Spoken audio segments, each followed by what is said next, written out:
Hello everybody and welcome to the first ever director commentary behind the scenes video for Boosted Films. I spent quite a long time making this One Lap of America documentary, so I figured I could give you a little bit of a behind the scenes look and talk about my experience along the way as we watch the video. But please, if you haven't watched the video without this commentary yet, please go watch that video first. And then this video is more for the hardcore people that actually really want to get to know more about what happened and are just more interested in this event. So let's go ahead and get started. Well, this first scene actually took place on day 6, I think, pretty far along later in the event. But all the guys were live streaming each other at once, so everyone had their cameras out, their cell phone cameras doing live streams. I had my camera out. And of course, this person in the restaurant was very curious. It's like, what's going on? What are you guys doing? So it was just a great opportunity for me to actually, film Andy and the other guys talking about what this whole event was. So it just ended up working as a good scene to start this whole thing off, to kind of let people know what One Lap really is all about. Obviously, having Travis Pastrana and people at a higher, caliber, people a little more famous was great. So any chance I had to capture him, I kind of wanted to, especially just to make it work into the story. Him and Bill Cole were very fun, entertaining dudes. So it was great to have them along, and it really kind of helped set the stage for the story too, talking about how much faster they are than other cars, and just talking about the other cars that are competing at this event, because the McLarens, the GTRs, these cars are just so much more money, so much, it was just great to get their perspective and get that included. And that's what it takes to really run at the front in this event, and they're all people that have put in the time and the effort. We really believe that car, with those drivers in it, has the potential to win, and it's kind of an underdog. This is One Lap. I didn't know what to call this, so that just kind of came to mind, so that's what I stuck with.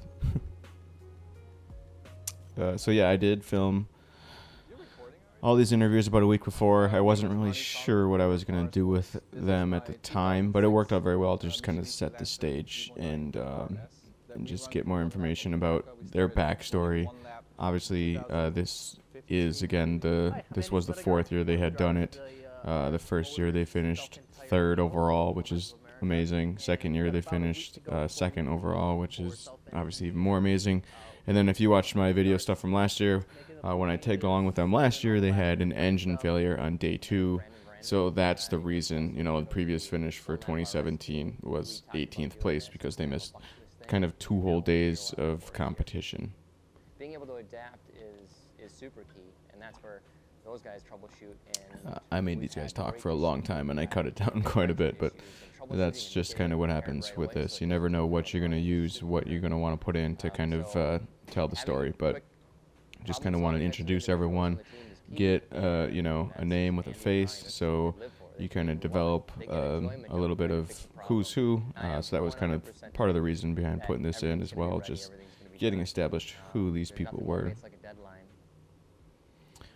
Aerial shots, thank you to Robert for tagging along with me. All these aerial shots were by my buddy Robert, who tagged along. I give him credit in the end, so have to do that when someone helps you out. Definitely wanted to do that. He was awesome enough to tag along with me for the first 4 days of the trip, so he was actually my co-driver. He drove quite a bit because we had to drive this whole trip along with these guys to film this in a separate vehicle, because part of the rules are basically anyone that's in a car that's competing is actually considered like member of that team. So not that I'd want to ride along in their Evo, but if for any reason I actually could to film, if it was just me, maybe I would be considered part of the team if I was in their car. So I was basically just driving with Robert, and Robert and I made most of the trip, basically all the way up until Texas. Robert was with me, and then he had to fly home because we have day jobs. This isn't something we do, to make a lot of money on. It's just something that we're all passionate about, and and that's just stuff we want to do. This is the first time I met Robert. Robert was a pretty cool dude. This S2000 was crazy. I wish I could have gave more backstory about this S2000 actually. I rode in it for a little while, and I was in it for probably a half hour, and I was like, nope, too much. I mean, that car, I cannot believe they did it. They deserve a lot of credit. Robert and his girlfriend, fiance, I believe, were a team, and they deserve the most credit out of anyone for actually completing this event, because that car was the most uncomfortable car, and they actually had to stop it. What was the thing? They had a 6.5 gallon tank in it or something like that, something ridiculous. So basically they had E85 on a trailer, and they had to stop every hour pretty much to fill up with gas this whole 4,000 mile trip. Not only that, the car was super hot. I don't think it had AC. I think they actually had an AC window unit in it for a while and a generator or something, but then that stopped working and they threw it out. They had no AC. It's a ridiculous car. To be fair, I don't believe they actually planned on running this car. I think he wanted to run a GTR, but had issues a couple days before. So just to still compete, he brought his S2000. So a lot of credit to Robert. It was very cool for those guys, him and his co-driver, to come out and do it. It was pretty awesome. So now we're at AUTOBAHN. AUTOBAHN has two different track configurations, basically a north and a south, and this was AUTOBAHN South, which Andy has been familiar with. He's run there a couple times, so that's part of the reason I believe they let him, or why he chose to run this track. You can see the smoke there. This was definitely the catch can was at its worst on this one. It was a little nervous, I was a little nervous, I guess, that they had bigger issues when there was so much smoke coming out, but realistically all it was the catch can was getting full of oil, and it was just that oil was getting splashed around, and they didn't really anticipate that much blow by, so there was oil kind of getting all around and then just kind of smoking because there was oil in the engine bay. So they basically fixed that eventually. They figured out a good solution around day 4. Basically they kind of ended up ventilating where the PVC was, and that kind of helped a lot. But this car's she's built a little loose. I don't know if you want to include that part where he says it was built a little loose, but I did. I didn't. That's the cool part about doing this stuff myself and with these guys, is they don't, I don't need to send this really to them for approval. As far as I know, I haven't pissed them off. They trust me that I'm not trying to make them look bad, and just I'm tagging along documenting this stuff. So I mean, I'm trying to film all the time. They kind of know that, I'm just trying to tell the story of what's going on. So it's just nice to have creative, freedom when it comes to stuff like this. But that's a whole different side tangent. But depending on what you're watching this for, maybe that's what you want to know about. So obviously they took first at AUTOBAHN, which was a little bit of a surprise because, as Andy said, the car did not look like it was handling the best, and they were just working out some kinks with it. But they did take first overall in that event. And going back to the wet skid pad where they took 18th, that's actually better than they had finished in the past in the wet skid pad. But these guys never really count on the wet or dry skid pad. I mean, they are drivers for the track, for drivers' skill. The wet and dry skid pad are not as much about drivers' skill. It's kind of more about tire choice and getting a little bit lucky as far as I'm concerned. I guess I should preface all of this with, all of this is my opinion. This whole commentary is really just my opinion. So that's all it is.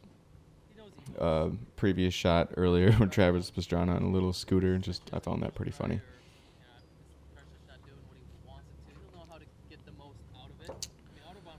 And so a little bit more about how this event typically goes. Most days are like this, at least the first portion of this track. There is a morning and an afternoon session, and usually you kind of run the exact same track. So you get a little bit more comfortable with the track, and then you can go out again and try to run a bit faster. So for this day, day 2, that's typical of the way they always run. There's like a 8:30 session, like a 12:30 session. But the difference about this track was there was drag racing at this track too, which we get into a little bit later. Again, aerial shots. I'm glad Robert was along to get some of those aerial shots. I think it helped quite a bit. Watch this wall. What I cut right there. Coming up in a few scenes. If you actually... I didn't realize until I watched the video how close they get to this wall. They're coming down a front stretch. They're going super fast, and they're coming in right zip past this wall. I know actually for sure in the afternoon session I showed it, but right here. Turns in. Zoom. Like, they get super close to that wall. It's kind of a sketchy area to drive through, but no one... I don't think got in an accident, at least in that area. I think there was a car that might have touched the wall at this track, but so basically, you know, this was the first session. Everything went pretty good. If you listen here, Brandon says something about overboost warning, because Andy did get an overboost warning at AUTOBAHN, but I didn't include it in the story. It just didn't really fit. It didn't have to do with anything. It never really came back up again, so I kind of cut that out. But where Brandon said it there, just kind of had to leave it in. It just kind of worked that way. Back to the catch can. You know, the difference between this one and this time and last time with catch can is they put, you know, some rags around it to try and soak up some of the oil that would come through the breather filter, which seemed to help a little bit. But obviously they still had some decent blow by because they hadn't really did more ventilation from the PVC side. Or PCV side, whatever. This was just kind of funny to keep in. I don't know, just trying to give it a little more humor. Actually, it's pretty funny if you watch the camera guys in the background. The camera guys for Travis Pastrana's team were just kind of looking at us like, what the hell are you guys doing? Brandon giving advice to Travis. He did. Travis did come over and ask, you know, for tips on how to drive the track. You know, we were out in this session before them, so obviously Brandon had gone out and he did, you know, talk to Travis to give him a couple tips, a couple pointers, and I think, you know, that's a very cool thing to be able to do. And if you haven't talked to her or, you know, done any racing with these guys, you'd be maybe surprised to know that they really do want to help everyone go faster, and they want to help everyone out. They don't really have a lot of speed secrets for anything. They will tell you what can help you with driving, and give you tips. You know, I've seen so many other race type people where it's just like, oh, you keep it to yourself, or they try to give you bad information, and it's just really cool and refreshing to have guys like this that they genuinely want to help other people out. They want the competition. They don't want the easy win. They want to compete against other people that, you know, are good at what they do. So this is Brandon's second session. Obviously, he moved up one spot. Yeah, and I didn't quite cover it as much in here either, but there were 3 cars that were the fastest pretty much all the time. There was a Corvette. Not the Corvette that won the whole thing. The Corvette that won the whole thing wasn't actually one of the fastest ones. There was a Corvette that broke, I think, actually at this track in this afternoon session. But he was doing very well, but he ended up breaking, and I think he brought a different car back to compete at the end. I apologize for not knowing names of everyone else in advance. But so there was a Corvette. There was these guys, RS Motors in the Evo, and then Robert Thorne in the S2000. They were the fastest all the time at the track events when they didn't break.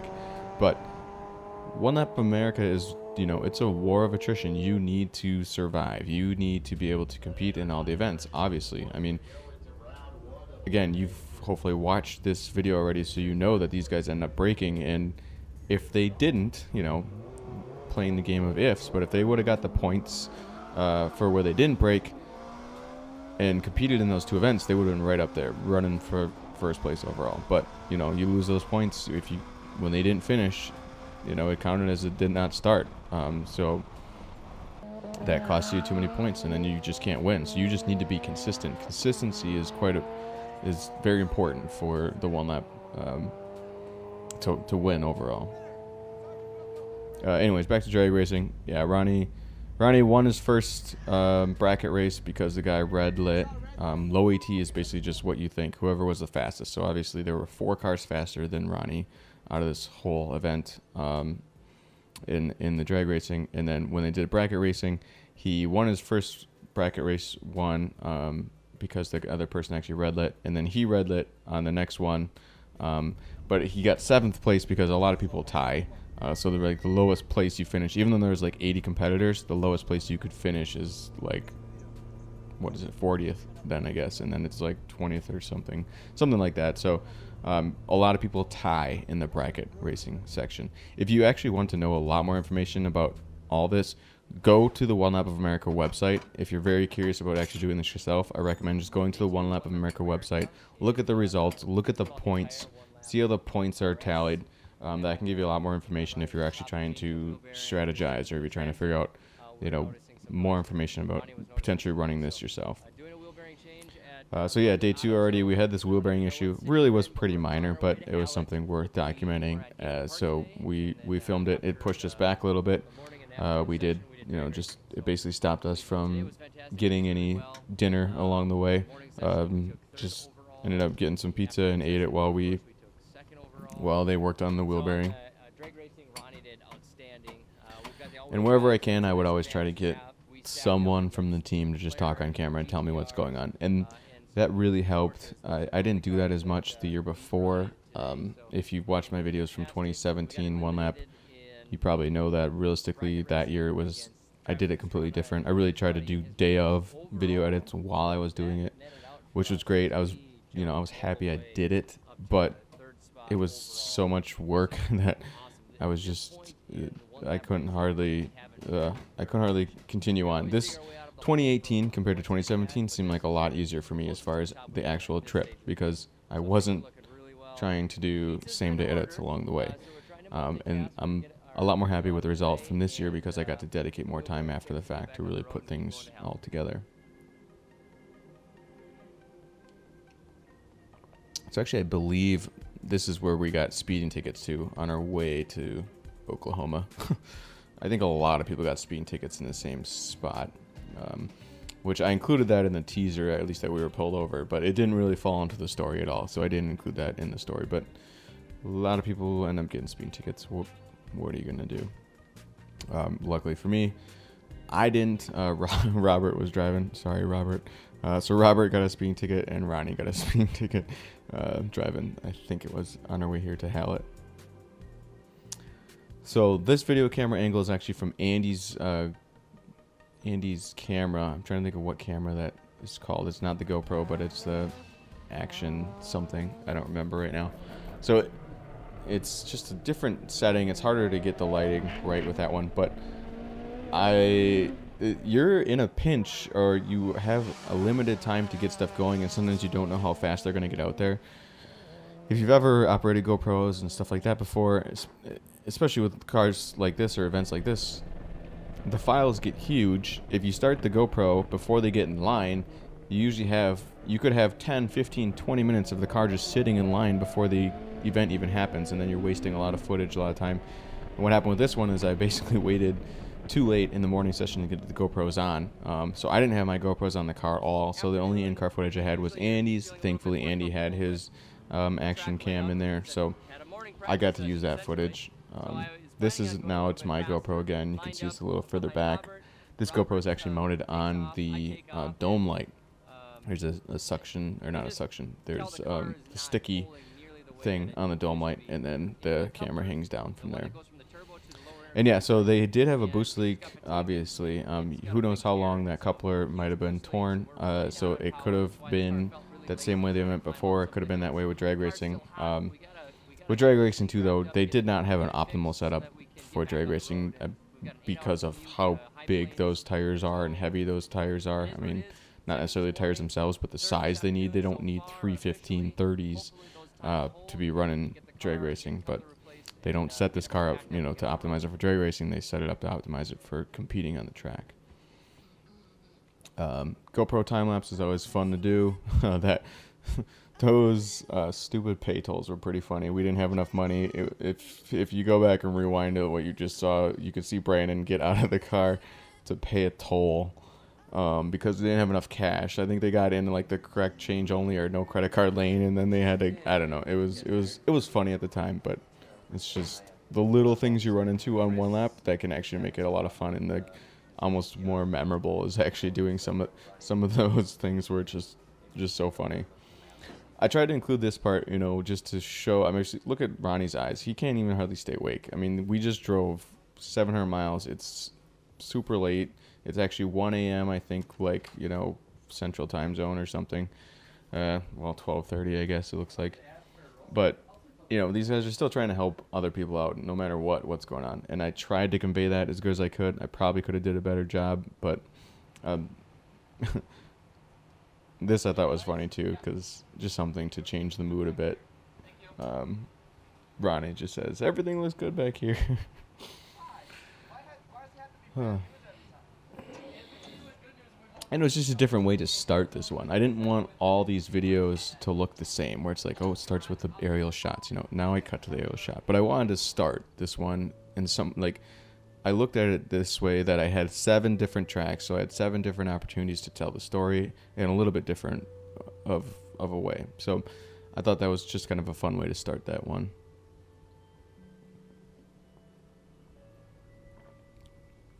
Also, if you notice, if you do pay a lot of attention to the music is not as upbeat, as happy. It's a little bit more, I don't want to say ominous, but I did kind of want to work up to Texas. I did think about it a little bit as far as, all right, we'll tone it down just a bit so it's not as, you know, super happy-go-lucky kind of music, to work down to what happens coming up in Texas. This shot, this camera angle, I should say, the camera angle where it's looking at the driver, straight at them, worked out very well to kind of tell the story a bit. I'm glad I did this camera angle, even though I think for the driver purposes, that camera angle is almost kind of useless, because usually when the drivers want to watch the footage, they want to see the track coming ahead. They want to, you know, see what they did right or wrong, and part of that is based on where they were on the track, what they're doing, and that camera angle facing the driver directly doesn't really have any of that. It's just the driver themselves. You can't hardly tell where they are on the track. But for me, I used it quite a bit. It worked well. Another thing I wish I would have cleared up a little bit more here is sometimes these guys say Robert, sometimes they say Thorn, sometimes they say Big Bad Wolf, sometimes they say the S2000, but that's all the same, you know, person. Robert Thorn in the Big Bad Wolf S2000.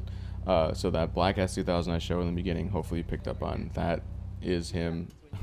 This guy just came up and said this stuff. I had to bleep a lot, obviously, but again, I wanted to include it just because, I mean, these guys, a lot of these guys race a lot, and, you know, for them to come up and kind of, you know, give a compliment of that, saying stuff like that is just something I wanted to include. I also thought the data, looking at data would be interesting to people that, you know, are into this but maybe don't know why people collect data or don't collect data themselves. So I just had Andy give me a general overview about data collection, what he uses it for. And this is just very skimmed down. Hopefully, if any of you understand video editing and trying to tell a story, you can only include so much before the general public is going to get bored. And realistically, I tried to make this video as much as I could for the general public that's interested in cars. So if you really want to dig deep into, you know, data collection and stuff like that, and just looking at any of this kind of stuff that Andy's talking about, obviously I have way more information I can give, but you should actually skip me and go straight to the source. So if you want more information, you should talk to these guys directly if you want to, you know. So this is the afternoon session. Unfortunately, it looked like he missed my gear there real quick when he got it in, but that's just, again, I'm not trying to necessarily make anyone look like superstars out here. If they make mistakes, I still want to include them. I'm just documenting this story, truly trying to document what they're doing along the way.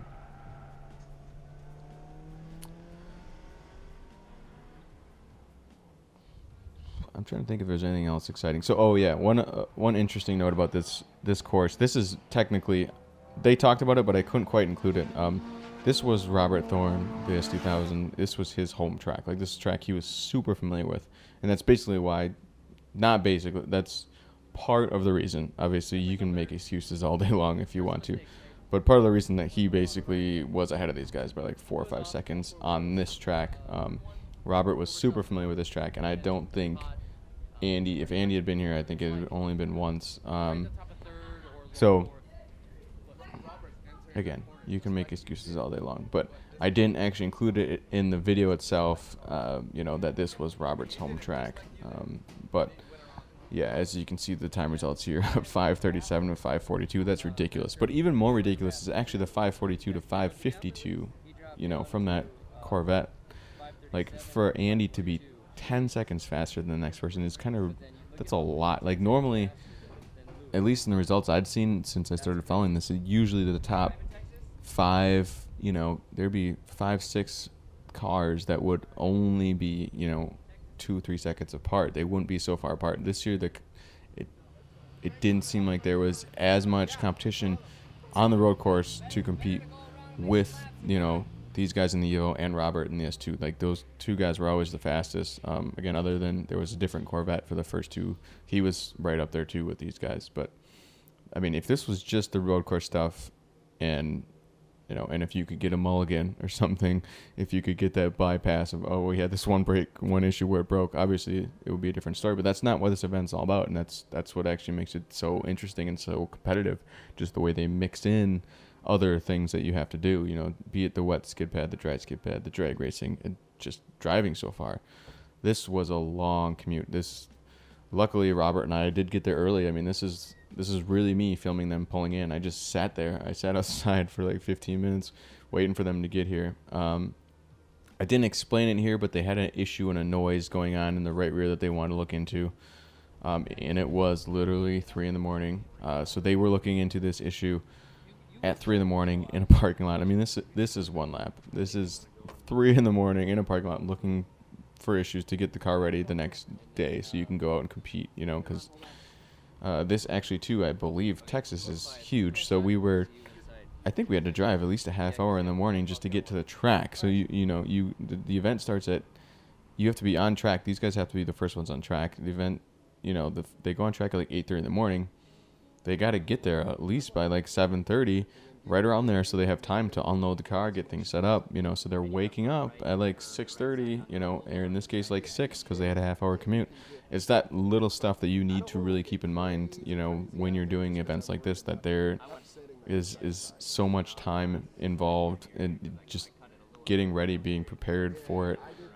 Lack of sleep, obviously, is something that's going to happen.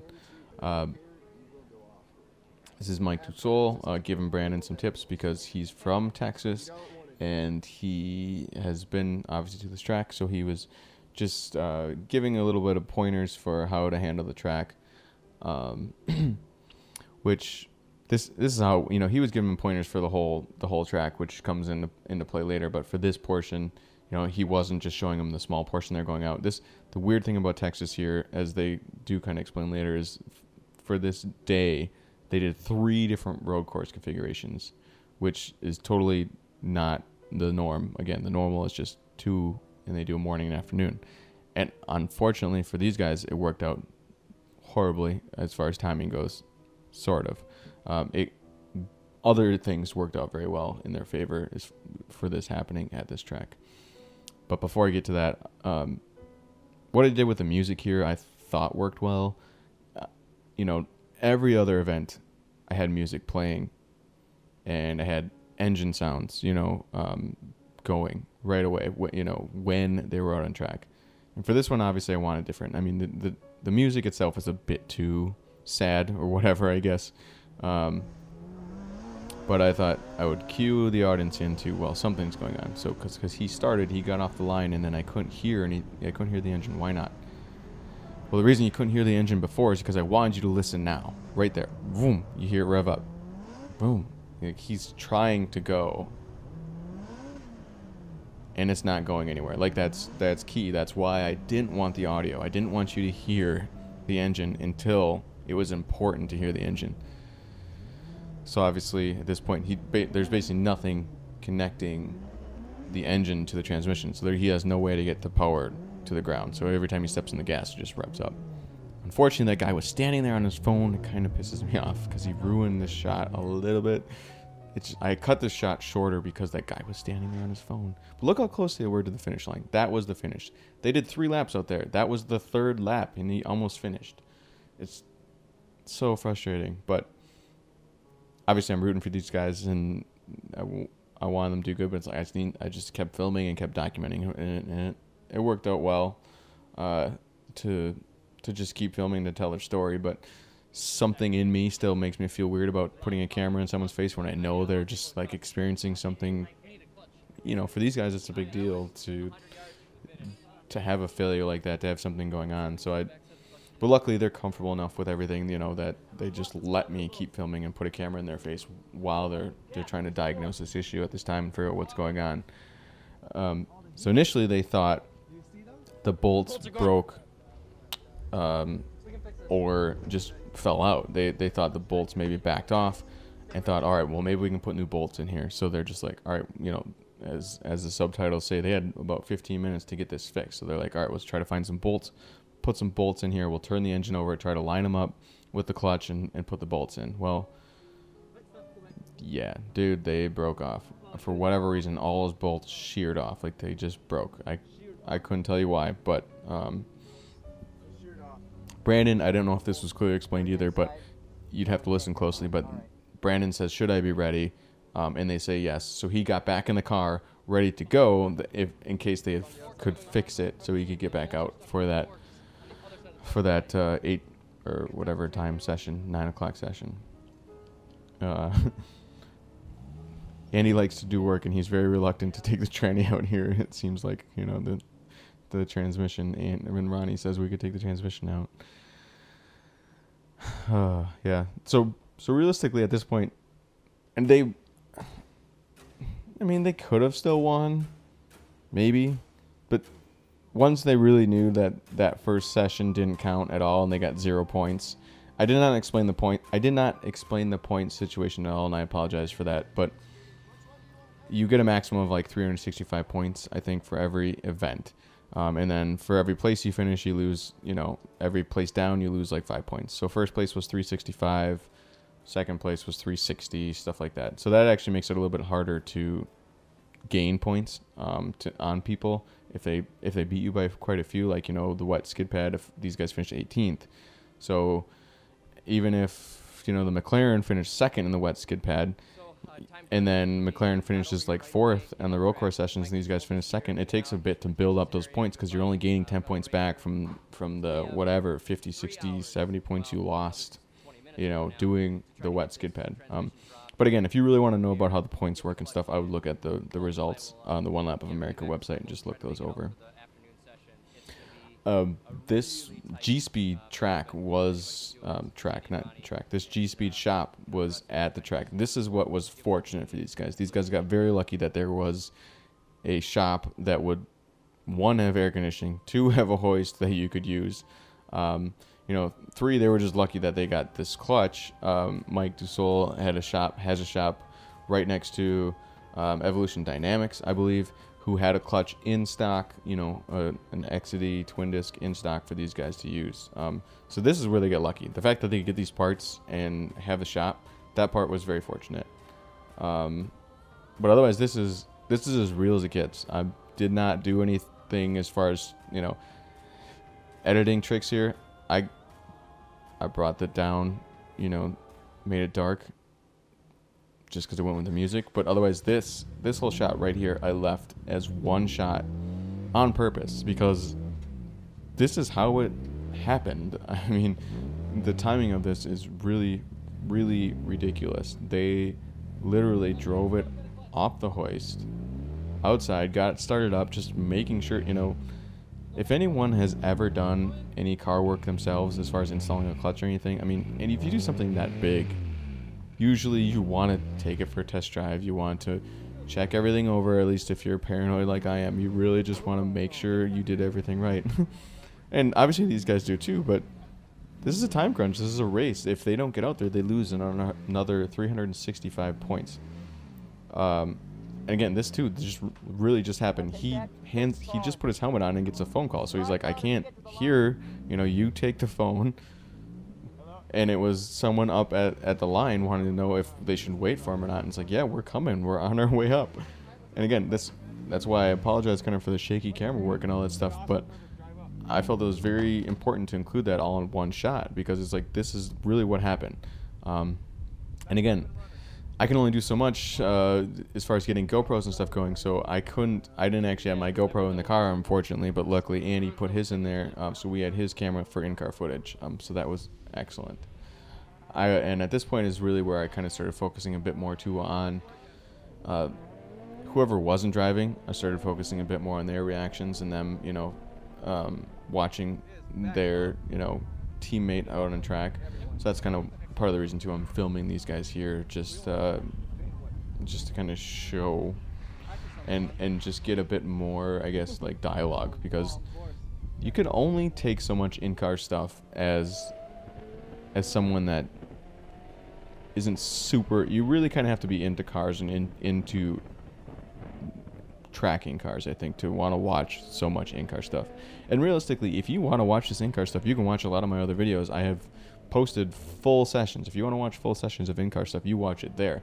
You know, here it's not as important, you know, to show some of that stuff. I want to show the speeds that they're going. I want to show that they're good drivers, but I don't need to show the full session. I'm still just really trying to tell their story with this. So that's probably the reason I didn't have so much in-car stuff here.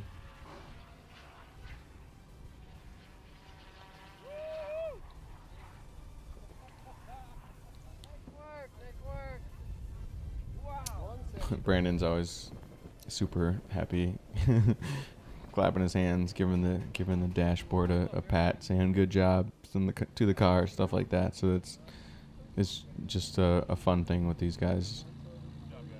A lot of people saying good job. A lot of people were apparently applauding when they came up to even just come out on course, but I didn't capture all that because, again, I'm just one guy with the camera. It's kind of hard to capture everything, but you know, I think most of these people were surprised, you know, to see them back out there the same day. He didn't think we were going to make it. Good work. We did all of us did it. Yeah.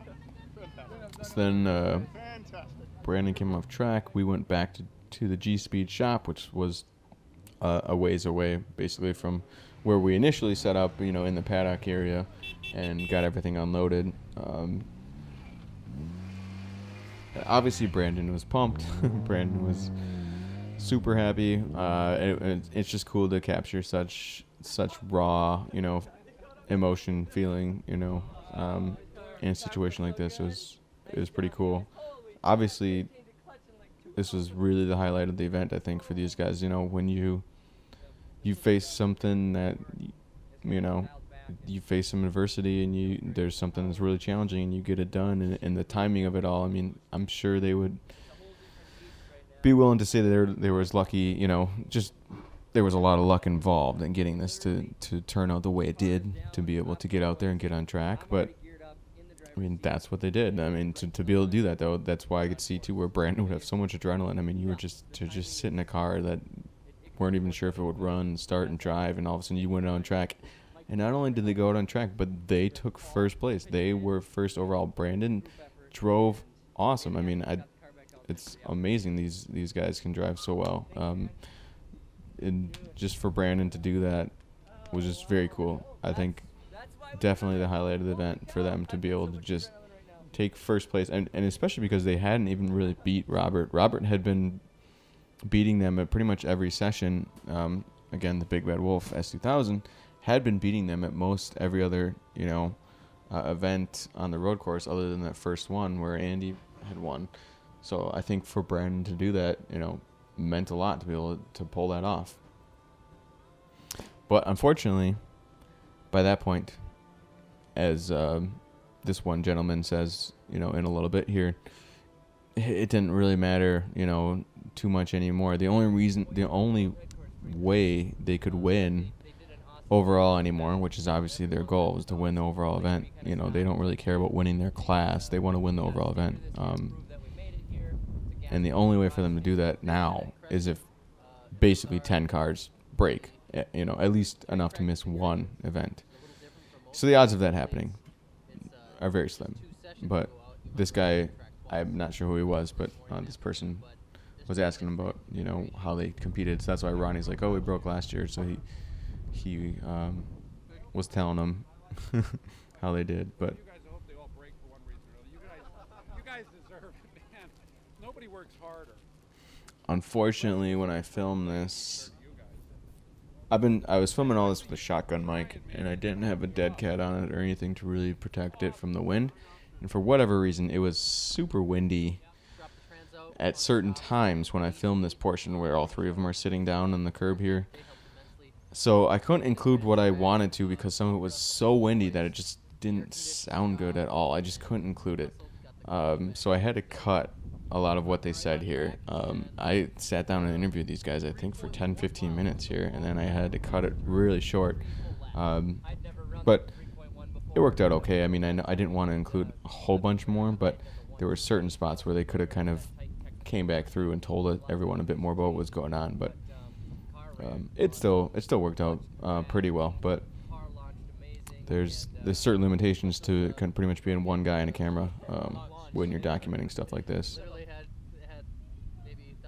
Broken from G speed to the grid. Yep, and we ended up taking the fastest time in the afternoon. So crazy up and down roller coaster. I can't imagine. And then, interesting story about this next part where we meet up with Robert in the S2000 again. We actually somehow missed where they were. We knew they were broke down, and we thought we had a part that they could help him with. But somehow, it's a long trip, you're driving a lot. Somehow we thought they were in one location and they were in another. So we drove 45 minutes the wrong direction. And then we had to drive 45 minutes back up to get to where they were. And obviously then we had to, it was just, we wasted at least 2 hours just getting to him, basically, from where we could have been to help him out. Which is fine. It was our own fault, but I was tagging along to document, so obviously I could have kept going straight through if I wanted to. I didn't have to necessarily go back, but what's the point? I'm here to document everything they're doing. And as he just said, 3 hours in the past 2 days. That's he had so much worse off. He was so much worse off than us as far as sleep goes too. So we wanted to help him out and make sure they could get there. And that's just what I wanted to show too. What I was trying to show is just how much these guys want to help every other competitor. Even back at High Plains, I don't think it didn't really show through it all, but when Brandon says something about, it's better to go out and run some laps than not. There was a different team there. I don't remember which one it was anymore, but they were just having some issues, and they'd tell them they weren't even sure if they should go out. And I think these guys were just just do it. Why not? And then more than just, encouragement, I think they actually helped them look at the car and everything. But these guys are just trying to help everybody out along the trip. So tried to show that as much as I could. And in this one, if you did see already, you saw that he kept Andy's eyes. That's why this camera angle was good again, because you could see Andy's face, and you could see he kept looking over at the gauges and kept peeking over again and again. He was looking at the air-to-fuel ratio, and he could see that it was basically leaning out, partially because of an issue that I wasn't able to document the night before, because man, we got in super late again into New Orleans, and I basically separated. I wasn't right with them, but they ended up pulling over and changing the fuel pump on the side of the road. Again, I didn't include this because I wasn't there to document it. So this was a backup fuel pump that was in there. And what really ended up happening here is I think the different fuel pump wasn't the same length. So it ended up spitting out the grommet partway or something. So he lost a decent amount of pressure. But I don't even remember what the initial issue was. So the initial pump wasn't bad, but something else was going on inside that fuel sending unit. Ronnie figured out what it actually was, but it did basically kind of make them, as Andy talks in here, he just kind of couldn't go full throttle for part of it, but he obviously still did pretty good in this portion. I don't know. I'm assuming that kind of that grommet or whatever that was doing the fuel pressure must have just kind of kept getting worse and worse. I think he was probably okay initially, but I don't know for sure. But either way, he did, he was limited with power for a little while. Robert's car in this session basically almost caught on fire. He had smoke just filling the cabin, as he says. So he was just putting around out there. So that's one of the reasons, too, that Andy still basically got first place, I believe, in this session, is because Robert's car was having issues as well. It cushioned all the way down. Only this lip was hanging on. Ronnie says all fuel pressure. I don't think he lost all fuel pressure. He just lost some pressure. But Stupid backup pump. Backup parts never work. yeah, he still took first place for that one. What are the results? But Ronnie's reaction, what? It's still kind of funny just hearing that. But, 2-second gap between him and the Corvette, and, at other tracks it's been like 10 seconds. So that, obviously, he did have to let off and wasn't running as hard. And again, since this is the same course that they'd ran before, I didn't feel the need to include, as much on-track time, trying to film a little bit more of, in this case, Brandon and Ronnie's reactions, stuff like that.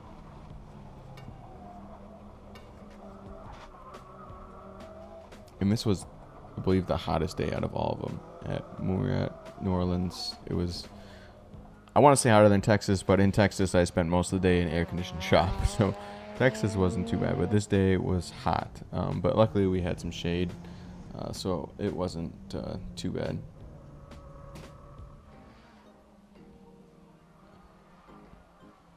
And this track was just hard to film, too. It was hard to see. There weren't too many good locations to actually film from.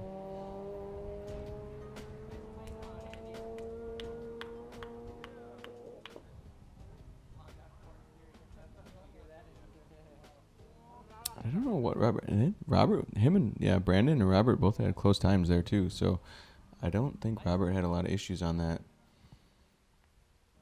session. So this is, the time lapse of packing up. I mean, they have to do this every time they get to a track. They unload the car, unload everything, unhook the trailer, doing all that every time they get to the track. Try to get more rolling shots, get those as much as I could. It would have been nice to explore New Orleans a little bit more, but you just hop in the car and you get going again. So yeah, now we're heading up to Kentucky, as you can see on the map. What was cool about this day, too, is we actually went through, Louisville, Mississippi, Alabama, Tennessee, Kentucky. We were in 5 states in one day for that trip. So that was pretty cool. Obviously, we're fatigued at this point. Everyone's tired. I could tell, even by rewatching my footage. I was like, I didn't capture this or this because I was freaking tired. I didn't really want to go capture as much stuff. NCM, by the way, stands for National Corvette Museum. They have a racetrack in Kentucky. So where they build Corvettes, they have a racetrack. And the different part about this day was the autocross. That was they always do an autocross, I believe, during one lap, at least they have for the past years that I've been paying attention, so the past 3-4 years. And otherwise they did the general morning and afternoon session here. Another thing that was kind of interesting that didn't come up in the story as much as I thought it would is, I believe for the past 6-7 years, a GTR has won this event. It's always been a GTR that won. So to not have a GTR running up front was a bit of a surprise. A Corvette ended up winning it overall, and Corvettes have won it before in the past too, so that's not really a big deal. But I'm not sure if like a mid-price sedan car has ever actually won it since they've done like those kind of categories. So it would have been cool. You know, secretly, I think it would obviously would have been cool, the coolest if these guys would have won. But if Robert would have won his S2000, I think that would have been awesome too, just to see, you know, an S2000 actually, just to see that kind of car win. Because otherwise, mainly it's either, you know, the Porsches, the GTRs, Corvettes, cars you kind of expect to win. But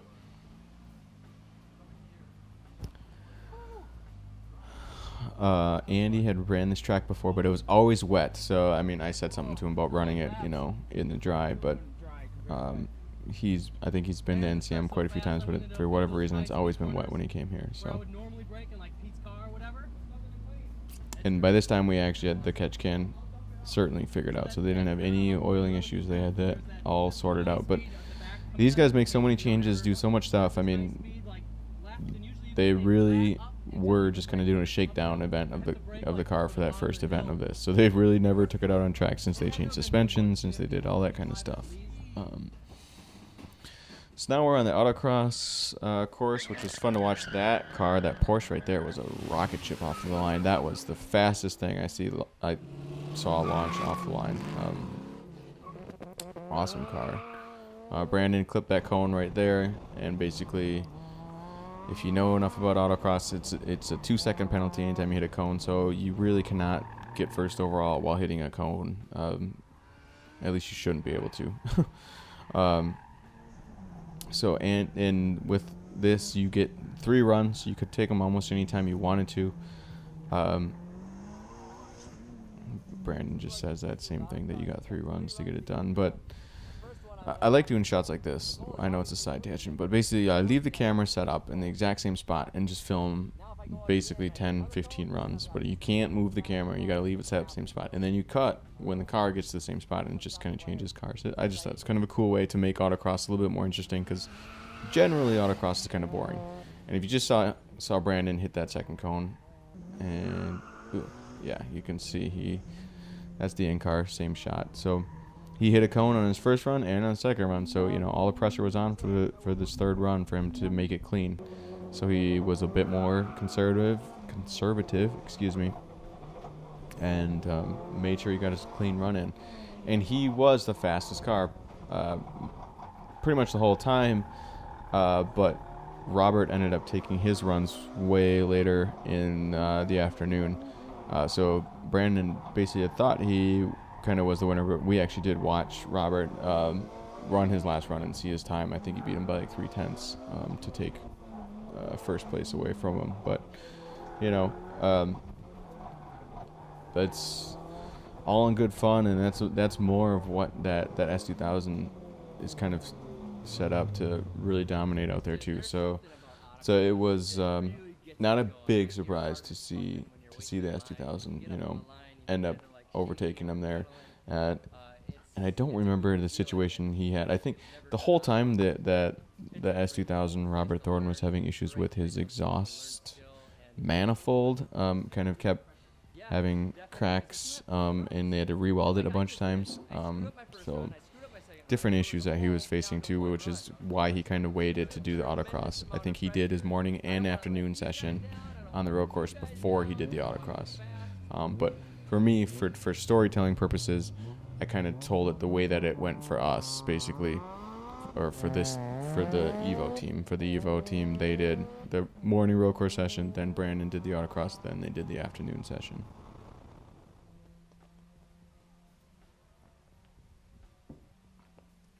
And of course, this is where I'm trying to show, hey, he looks kind of slow. Why does he look slow out there?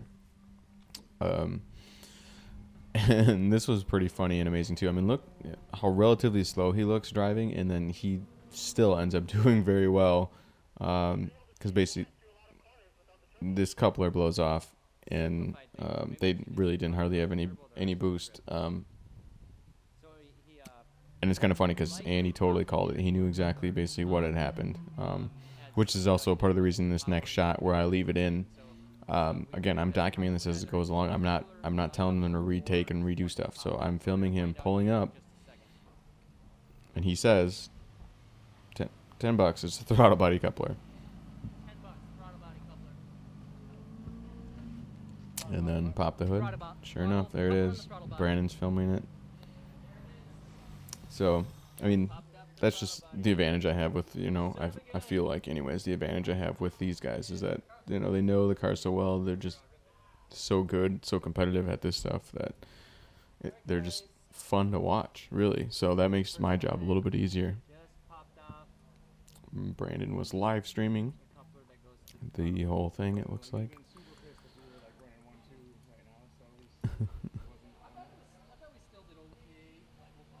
Yeah, and they still finished 5th, as slow as they were driving out there. You know, relatively for them. And I mean, they got half of, he got 2 laps in or whatever, 2 or 3 laps in or something. So I mean, that still makes a big difference, obviously. Still beat the McLaren. No. It felt like 120 horse. Like it was slow. Like I was just floored, and it hardly wanted to accelerate. And just tried to carry as much momentum through the corners as I could. And then, again, this was a long week. I mean, this was a lot of driving. So by this point, I didn't get to tag along with them directly as much. I think they actually left Kentucky before me. There was a whole thing with sound decibels. You had to be under certain sound decibels with your exhaust at Kentucky, at NCM. But I filmed them talking about it, but it never played into the story. I don't think anyone had any issues running over the sound decibel limit. So I just never even brought it up in the story. This is back at Tire Rack the next morning. This is where we started. We made it. They went all the way around. You know, I'm just trying to show everybody's happy. Everybody's having fun. You know, a lot of the kids and stuff were over by Travis Pastrana, just getting autographs, stuff like that. Funny story coming up actually in a little bit. You see the kid signing this shirt. Travis Pastrana says to the kid, you know, oh, make sure you write your number on there, because you know, like Travis Pastrana's like, my number's, I don't even know what number he normally runs, but so he thinks, you know, the kid will have like a number, like a favorite number, like 12 or, you know, 39 or something.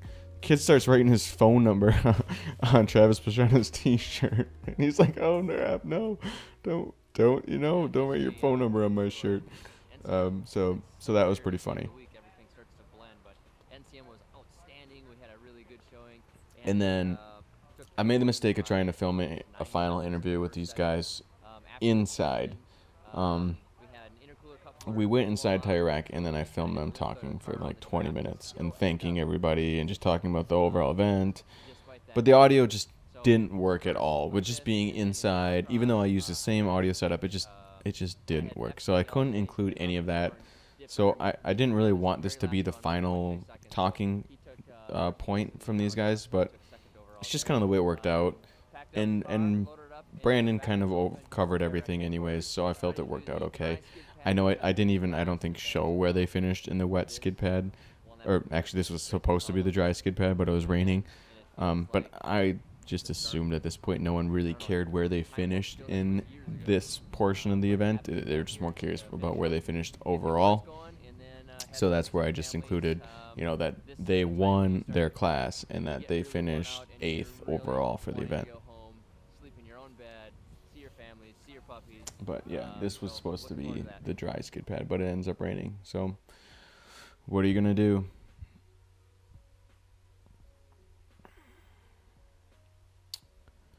But that's about it. I don't know. I can't think of anything else to talk about. Hopefully you guys enjoyed this commentary. Just trying new stuff here. If you wanted to, I could maybe try to do it with the drivers, but you got to be pretty hardcore if you're still actually listening to this commentary. But if you're hardcore enough, leave a comment and let me know if you think I should try to get the drivers to sit down and watch this and then talk about the experience. That if you think that would be interesting to hear about, let me know. I can try to make it happen. But yeah, some of those cars they were competing with, is, you know, as you see on the screen, was pretty cool to finish where they did. Didn't really have a better final shot than this. I wasn't sure how to end it, but I thought this one worked pretty well. The Subaru, the Mitsubishi, these guys, you know, all closing it out. So that's about it. I feel like there was probably more stuff I was gonna talk about, but for the most part, I also think I covered a lot of what I found interesting, what I hope that you guys would find interesting. But if you have any questions, let me know. I'm more than happy to follow up with people directly, especially if you have any more questions about actually trying to run one lap yourself in the future. these guys can give you a lot of information, or I could try to help you out with more details about how to prepare for the event. Otherwise, that's about it. This is the credits rolling. Trying something new here, so if you love it, if you hate it, voiceover stuff, let me know. Either way. Oh, and if you're curious about this final screen here with, you know, this, what's going on with all these little lines and stuff, this is actually what the edit looks like.